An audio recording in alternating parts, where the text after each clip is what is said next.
All right, Aspire Leaders and Teach Better Family. I have a phenomenal guest. I'm so excited to speak with her. Thank you so much for joining this week, as I know this time is valuable for you as, the weekend's going on. You got a lot of things going on in your life, especially for our current leaders. The spring is insane, but I know that this conversation is going to be very valuable for you because Kim is a renowned motivational speaker. She's traveling all over the world, working with educators nonstop, and we're going to be really diving into happiness, the research, why it fuels success, teacher well-being, and of course some habits for you also. But before we do that, I would love for you, Kim, to share just a little bit about yourself and your educational leadership journey. Yeah, thank you, Joshua. It's nice to be here. Well, I'm a former fourth grade teacher. And I have to tell you, when I finally reached that goal, it was really, really just a huge milestone for me.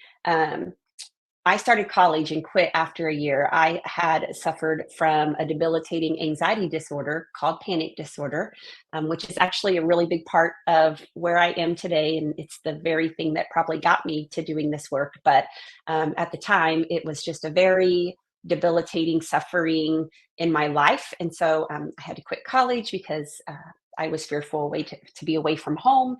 And so eventually, the teaching call was so strong in me that I summoned the courage to go back to school. But at that time, I was married and I had a full time job. And so for 3 years, I had a boss who allowed me to get up at 4 a.m. and go into the office and work till noon. And then I would get in my car, drive 90 minutes to the University of Southern Indiana. And then I did classes until around 11 p.m. at night. And I did that for 3 years. I thought I was going to lose my mind. Um, but so for me to finally acquire my teaching degree and eventually get a classroom, um, it was just something that I was so grateful for because I had worked so hard to get there. It wasn't an easy path for me. And so I was a fourth grade teacher for most of the time, spent some time in second grade. And then from there, I was a literacy coach and coordinator. I eventually became a curriculum director. And then I just had this super intuitive calling sense, whisper, whatever it was. And I launched my own business in 2016. And my husband, who is like super supportive of everything I do, it panicked him. He's like, "Oh my goodness, you're going to give up your curriculum director's job and a steady paycheck, and where are you going to get people to hire you?" And I just kept saying, "Hun, I just know that this is the work I'm supposed to do. I'm supposed to transition from empowering students to really empowering educators." And so I've been doing this since 2016, and I know not everybody loves to hear this properly, but I wake up every day excited to do this job. Well, what a profound story to go from, being in college and having that, like you said, debilitating thing that, you don't want to leave the house, to now you're on the stage and you're working with thousands of educators around this country. And I want to talk about the topic and the thing that you're passionate about. And obviously you're passionate about because you got a brand new book out, which is Teach Happy, Small Steps to Big Joy. And I want to hear kind of, why you wanted to move into this area, this subject matter, to speak to educators specifically. Yeah, well, I think, for me, I've kind of suffered most of my life with panic disorder. There were times I was able to get it under control, but and I tell this story from the stage because many times the number one keynote I get asked to do is the science of happiness. And sometimes when I get introduced as a happiness coach, I feel like I walk out from behind the curtain and 80% of the people probably hate me already, right? Like, okay, who's this going to come up here and tell us to shift our mind to positive and be happy? But I tell people that that's toxic positivity and that's not what I'm about. And so I actually share my story of many, many years of struggling to do the simplest of things, such as leave my house and drive 5 minutes to work, or my God, going to Walmart, just driving there and then having to go in the store. It was like every single thing was really hard for me.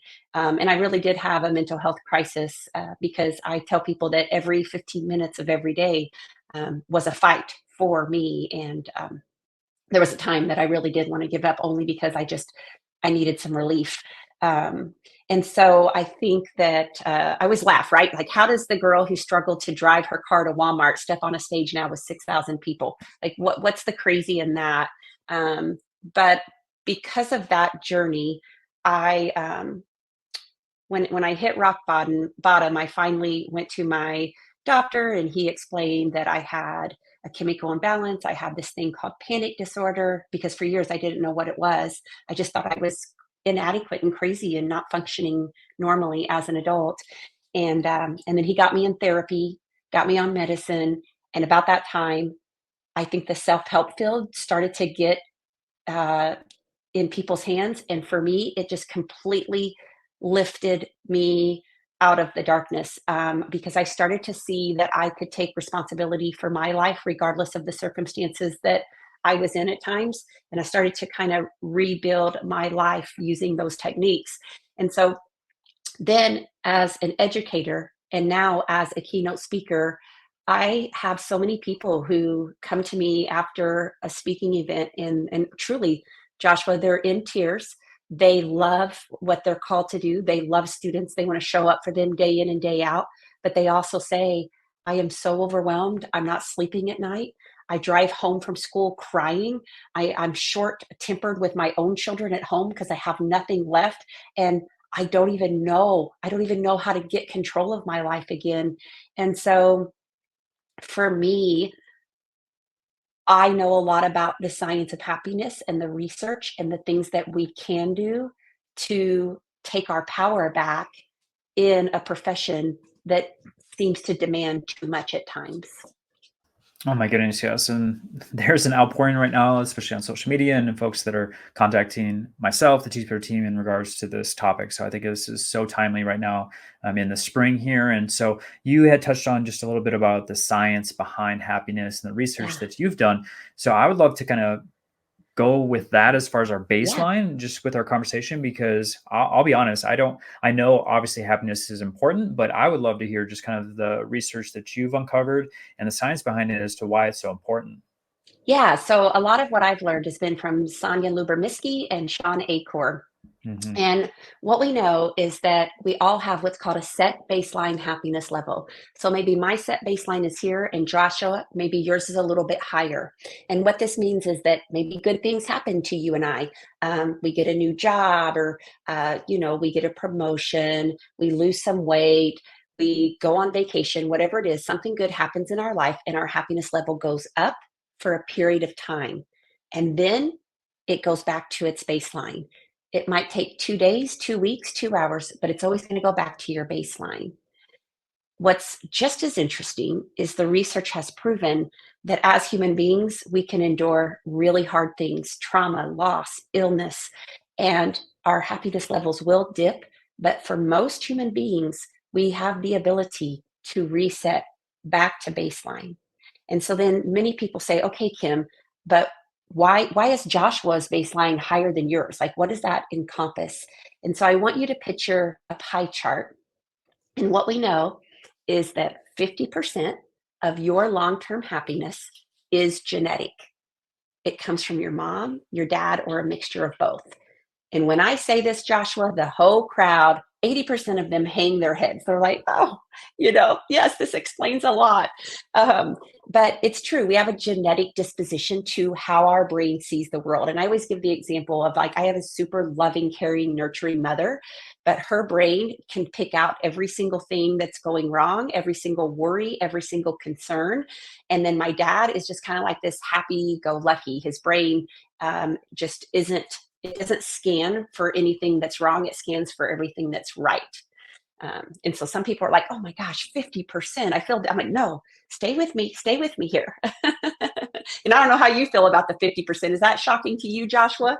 No, not at all. I just because I feel like as I get older, the more comparisons I can feel with my parents. As much as I hate to say that, but we are we're from that lineage, so it only makes sense. So I Yeah. love the baseline of happiness. I think that's wonderful information. I want to know, how does happiness fuel our success as educators? Yeah. Well, I'm going to get to that, but I have to tell you the rest of the pie chart, Oh, please. because this is really shocking. So 50% is genetic. What we know is that only 10% of your long term happiness, Joshua, comes from your external circumstances. Oh, wow. So we can take everything from the home you grew up in Mhm. to the income levels of your family to your education. If your mom and dad were married, single, divorced, or widowed, if you're married, single, divorced, or widowed, if you have kids, if you don't have kids, we can take everything and throw it together. And that still only contributes up to 10% of a person's long term happiness, which is shocking because if you're like Kim Strobel, you let experiences, things, and people steal way more than 10% at times. Yeah, that seems smaller than what I anticipated. I just assumed it would probably be the other 50%. Yeah. And I have to ask you, Joshua, are you a dad? Oh yeah, I have 6 kids. What? Six? Oh my gosh, you're going to really laugh at this one. So the research says, and let me tell you, I have a son, Spencer, and he's been the biggest blessing and joy of my life. But the happiness research says that when you become a mom or a dad, you become just a little less happy for the rest of your life. And it's only because of all the stress and the Yeah. worry, right? It's like it takes a lot of energy to raise these wonderful, beautiful beings. And so that always gets a really good laugh from the crowd too. And many of them are like, yes, thank you for validating me, right?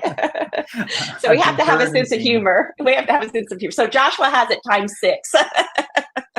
Thankfully, I was blessed with a lot of energy growing up. So yeah. Oh, very good, very good. So, if 50% is genetic and 10% is our external circumstances, the part that gets me so fired up is the last 40%. And what we know is that every human being has the ability to increase their happiness levels by up to 40%. And it has to do with these three things: the thoughts you're thinking on a daily basis, the behaviors and your actions, thoughts, behaviors, and actions.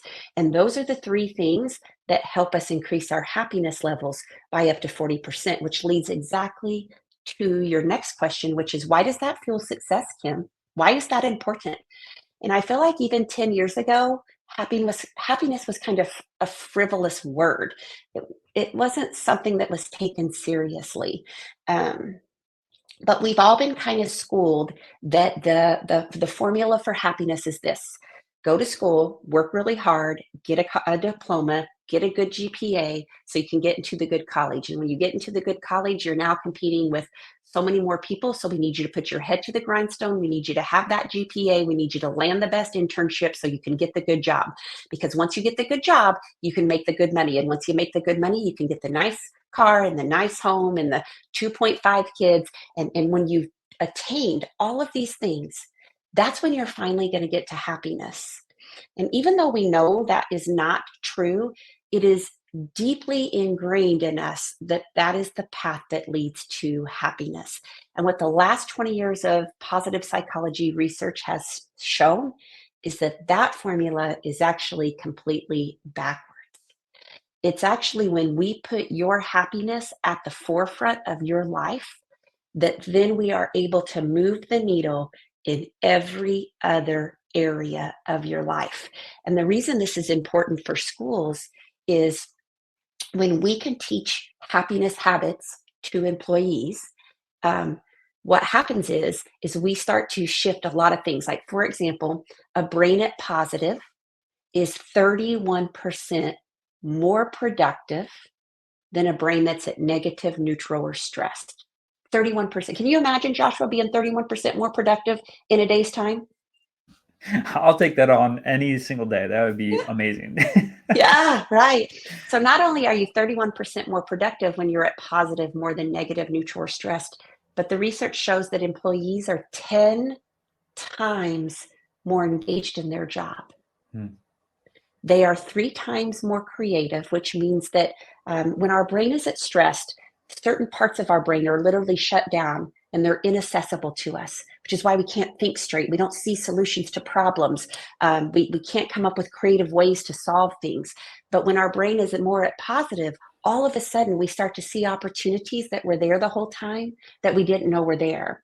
And so 3 times more positive, 23% less stress, 10 times more engaged, and 31% more productive, which is why we're starting to see that well-being is not something that's just talked about, but it's actually an initiative. And I know that your work with schools, like you said, the Teach Better team has seen an outpouring for needing this support and help. Yeah. Well, yeah, teacher well-being right now is a huge topic. And I mean, for obvious reasons, like you just said, the data, I mean, if people are stressed, you're going to see the opposite of everything that you just stated. So you talked about real quickly about happiness habits. And I really would love to dive into that because I know there's probably leaders, administrators that are listening right now, just chomping at the bit of, okay, Kim, please help us share some Yeah, tactics for our teachers to improve their well-being. absolutely. And in my book, which I know we're going to talk about a little bit later, but Yeah. basically that's what it is. It's like, okay, here are the things that we know that teachers can do to move the needle. And but it's, many times it's like, oh my gosh, like this is one more thing that I have to incorporate, this is one more thing that I have to be doing. But the whole premises of the book is small little Yeah. steps to big joy. We pick one little happiness habit, a 2-minute practice, and which I'll teach you in a minute, a 2-minute practice, and we stick with that until we start to like see some momentum. And then maybe later, now we can go back and we can add one more habit to make a difference in our life because we see that it's working. And so I'm going to give you, let's see, in the book, I can't remember how many habits we have, but I'm going to give you the top 5, but I'm going to go in depth with one of them if that's okay. Because I can talk about this all day long, Joshua. Well, I'm not going to stop you, Kim, but yes, please share the top five. That would be awesome. Okay, so the top 5 are a gratitude practice, a daily gratitude practice, physical movement, moving your body 30 minutes a day. 30 minutes a day. I don't know if you've read the book Outlive by Dr. Peter Attia, but it's a phenomenal book Awesome. about how do we live fully and live well even as we age. And the number one thing he talks about is physical exercise because it literally changes the mitochondria in your cells.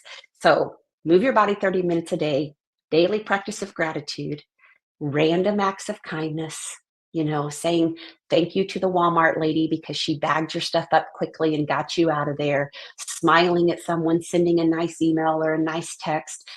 These little tiny things have a ripple effect in our life and in our brain. Um, the practice of meditation.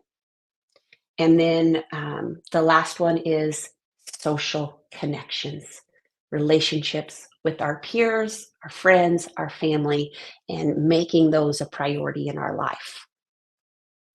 All right. You said you were going to expand on one. So I'm Yeah. curious of the top five, which one you want to Yeah, dive yeah. into. So it's gratitude. And I know that we've all heard it. And I always say Oprah preached it to me for 15 years. And I guess I'm somebody who has to like really know the why behind it. So I want to tell you why it works and then how to use it in your life. It's literally a 2-minute daily practice. And Joshua, I used to run a very high-end women's coaching program. And I mean, I had all this video content and all of these activities. And at the end, I did an evaluation. And more times than not, I would say, what is the one thing that I taught you that completely changed your life? And it was the 2-minute daily gratitude practice. So, first, I want to tell you why it works.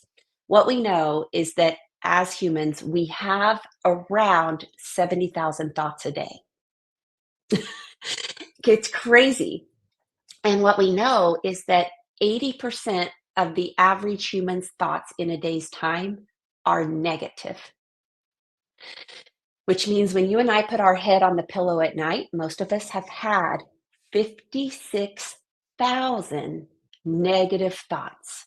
Now, there's a reason for this. It goes all the way back to archaic times, to caveman, cavewoman times, when we had this little thing in our brain called the amygdala, which we still have today. And the amygdala scans for danger and it scans for threats 24/7. Because back then, if the brain wasn't constantly looking for, was it going to be attacked by a saber-toothed tiger? Would it have warmth and shelter? Did it have a water source? If it didn't do that, we would not have been kept safe. The issue is it's 2024 and we still have an amygdala and it's still trained to look for threats. So we can have some compassion for ourselves and understanding that this is why. Now, what's really interesting, and some of you might be saying, how do I have 70,000 thoughts a day? I'm not even aware of them. Well, that's because most of them are on repeat in your subconscious mind. and they're firing so fast that it's not like you have an awareness of them. And in fact, 80% of the negative thoughts that you have, 95% of the 80 are the exact same thoughts you had the day before. So, Kim, is there a way to train your brain in regards to the subconscious? Because it seems like it's kind of on autopilot. Yeah, exactly. And so the way we get at those subconscious layers, much of what goes on in our subconscious layers is the beliefs that we hold about ourselves. And so our conscious is our thinking and awareness brain, Hmm. and our subconscious is like the dark recess part of our brain that we're kind of unaware of. But what's interesting is if you picture an iceberg and the very tip of the iceberg is out of the water, what we know is that about 5% of how we show up and operate in all areas of our life, only 5% comes from our conscious brain. 95% comes from our subconscious. And in that subconscious is where we hold our values and the Hmm. beliefs that we have about ourselves. And most of our beliefs were formed between the ages of 0 and 6. And yeah, it's crazy, right? So what we have to do is we have to extract those old Right. beliefs, those negative thoughts, and we have to download new, and we can do that through repetition. So the research calls and says, look, if I can get you to write down 3 different things that you are thankful for every single day, what happens is I begin to create a new neural feedback loop in your brain. So the brain has thousands and thousands of roadways, and whichever roadway you go down the most is the one that's going to be even easier tomorrow. So let's say that, and we're humans, right? So we gripe about our job. So let's say Sure. that we're griping and griping and griping about our job, and let's say on average, I don't know, 2,000 thoughts are dedicated a day to feeling bad about my job. Well, tomorrow that's going to be 2001, and the next day it's going to be 2005 because that road is getting deeper and deeper. So what we can do is when we begin to write them down, and by the way, when you write them down, that's getting to the level of subconsciousness. Okay. So I always tell people it's fine to say it, to do gratitude around your dinner table, but when you write it down, you're taking it to a deeper level. And so when we write down 3 things every single day, what happens is our brain starts to get triggered, and all of a sudden it starts to notice things it wasn't paying attention to before. It starts to notice just little tiny positive things, which then kind of creates this new neural feedback loop, and you're starting to see more and more of that. Now, I have one rule that you have to follow when you're doing your gratitude because it does make all the difference. So I just get a journal and I always write the date, and then I write the words, I am thankful, dot, dot, dot, because what we know is that the words I am are 2 of the most powerful words that we have. They actually carry an energetic vibration because the I am is now embodying that belief. And then I tell people be specific. Don't say, I am thankful for my body.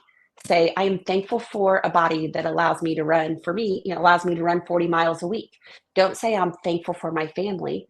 Be specific. I'm thankful Hmm. that on Thursday nights we go out to eat for pizza with my mom and dad. And so just be specific, but it really is like a 2 to 5 minute daily practice that really does shift that lever. And I'm going to give you a link, Joshua, that your people can download because we created what's called a gratitude prompt Okay. and tracker. And so it gives you 5 prompts just to get you starting to look for areas because it's a little hard at first. I mean, you would think you have a lot to be thankful for, but when we're trying to come up with different things every day, our brains maybe not used to that. So it gives 5 prompts, and then you can just use a notebook, but we do give you a tracker. And then I tell people, I did this with my 4th grade students. We started every day out with 90 seconds of gratitude, and we just one after another, pop, pop, pop, pop. After 2 or 3 minutes, we had 27 gratitudes. And then at the end of the day, they pulled their gratitude notebooks out and they wrote 3 things they were thankful for. Awesome. Well, so for anyone that's listening, if you're interested in those 5 prompts, we'll make sure we have the link on the website, joshstamper.com, also in the show notes on YouTube, and then also with the podcast players. So excited about that resource, Kim. And then I want to touch on and say congratulations on your brand new book, which is just released. So we talked about it a little bit. Teach Happy, so small steps to big joy. And I would love to know why you wrote this book, why it was in your heart to put this resource out into the world, but then also who would it benefit in regards to the audience? Yeah, so I think that this book is mostly for teachers and leaders. I say it's a book that anybody could pick up because it's about happiness habits, but I've really written Yeah. it from I mean, I've given a lot of teacher examples because obviously that's the profession that's close to my heart. Um, I I think, and I have to tell you, Joshua, I had this dream for 10 years. Talk about somebody who just didn't believe in herself enough to bring it to fruition. I've been writing this book for 10 years. I'd write a few chapters and then be like, no, I'm not a writer. I can't do this, you know? So this has been a 10-year, like, I don't know, things shifted. And I guess I finally started to believe in myself. But anyway, I'm somebody who has always interviewed students, and one of the questions I would always ask people is I would say, "Who was your favorite teacher in school?" But that wasn't the important question. The second question was, "Can you tell me why? Why was, Mrs. Treader your very favorite teacher? What was it about her?" And I started to collect the answers, and there were two themes, two answers, versions of an answer that I always got. One was, I know that my teacher cares about me. She cares about me. And then the other one kind of surprised me, Joshua. My teacher's happy. She likes to be there. We can tell she likes it. And so, I don't do fluff, and I'll be the first to tell you, I do think the education system is completely out of control. I think that there are far too many demands, expectations, I always say, like, I have a lot to say to the people in Washington D.C. about how I think kids learn and how teachers need to be treated, but they haven't called me yet to do a keynote. Hopefully soon. uh, yeah, hopefully soon. And so for me, I always say that um, we can stay in victim mode or we can step into warrior mode. And so I always say, I don't know that we can ever change the system. I'd like to think I could influence those. I don't Mhm. know. I don't know that we can change the system, but the only thing that I have power over and the only thing that educators have power over is how they operate in the system. The thing is they don't know how to change. They don't know what they can take off their plate. They don't know. And so this is a book that says, you want to know how to do it? I'm going to tell you how to do it.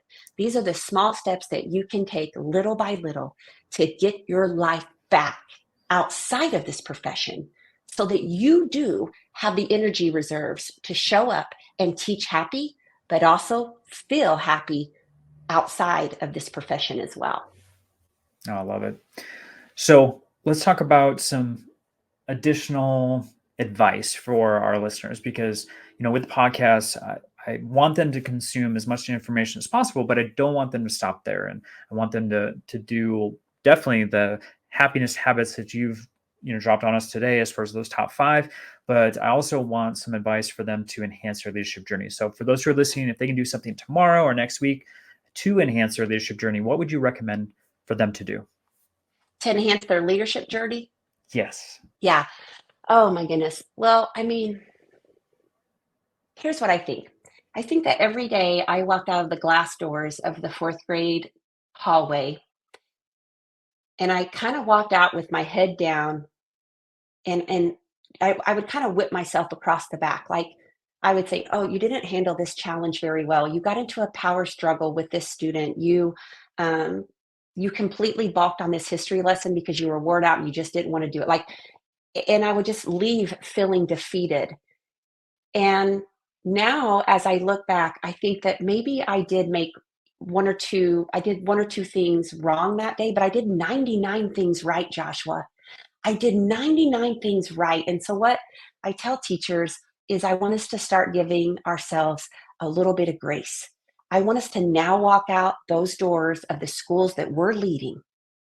We are leading entire schools of teachers and paraprofessionals and custodians and secretaries and students. We are the ones who are forging the path so that they can be successful. And what I want them to do is to now walk out that door, and I had to do it as a curriculum director myself, and really put your shoulders back and say, you know what? I'm serving in one of the most noble, sacred professions out there. And I'm going to give myself a little grace because I'm doing a lot right. And my heart is in the right place. And I have to have some grace for being a human being. Well, and it goes to what you were talking about before about those negative ideas that we have, and especially in educators. I mean, I think we are our own worst enemies sometimes, as far as just speaking negative thoughts into our lives. And yes, you are 100% correct. Especially as administrators, we have thousands of decisions that we have every single day. We're as far as touch points too. I mean, we have thousands of children, parents, staff members. I mean, there's so many things that go on in a day. And I will admit to Kim that I was one to go out to my car and really pound myself as far as my thoughts during that reflection process of things that I should have done or could have done better. And yeah, I love what you're saying, because I think that's spot on with a lot of our administrators and what they're feeling right now. So I want I to want add to to that, say, yes, Joshua, go ahead, just to Kim. say the research shows that 75% of teachers are reporting high levels of stress and difficulty with work life balance. The stats for school leaders is 84%. Yeah. I am not surprised. I love that you had the data to back that, because I think a lot of our leaders need to hear that, identify it, and know that it's prevalent, and hopefully taking you up on not only your steps, but getting your resource, Teach Happy, Small Steps to Big Joy. If this is something that your staff needs, I know that Kim would probably have a book study of some sort that would be available to you. Kim, with that, if someone's listening, they want more information, maybe they want to bring you in for a keynote, how can they connect with you either via website or social media? Yeah, my website is strobeleducation.com. And yeah, we're doing book orders. We actually have Teach Happy swag so that we can Nice. remind people this is that what we're trying to embody here. Hmm. Um, and then yeah, I'm actually doing keynotes following those is a book signing, which I love because as you know, Joshua, you can get up there, you can be on a stage for 75 minutes, but usually everybody has to fly out the door and go Yeah. on to their next thing, and you don't really get a chance to connect with them. So one of my favorite parts is just like having a book signing and being able to, you know, hug these people and talk with them Yeah. and hear their story and connect with them in that way. Yeah, that's such a fun way to do it too. Just to meet them, shake their hand, give them a hug, tell them how much you appreciate them too. And for those who want to connect with Kim, of course, you can go to joshshepard.com. We'll have all those links for you to connect. And then, of course, for YouTube, you can watch Kim anywhere, on YouTube, as far as the Teach Better Team page or my own page. I'm here, Joshua Stamper, and make sure to push that subscribe button. And wow, Kim, you are just an amazing wealth of knowledge. I feel like I learned quite a bit today, not only with strategies, but then the research. And I could talk to you for, like I said, hours on this. This is a topic that I'm super just passionate about, with especially the trauma informed piece and the brain. I'm constantly doing my own research to learn more, to help educators. And I just am so thankful that I got to connect with you today and learn from you. So thank you so much for being on Aspire to Lead.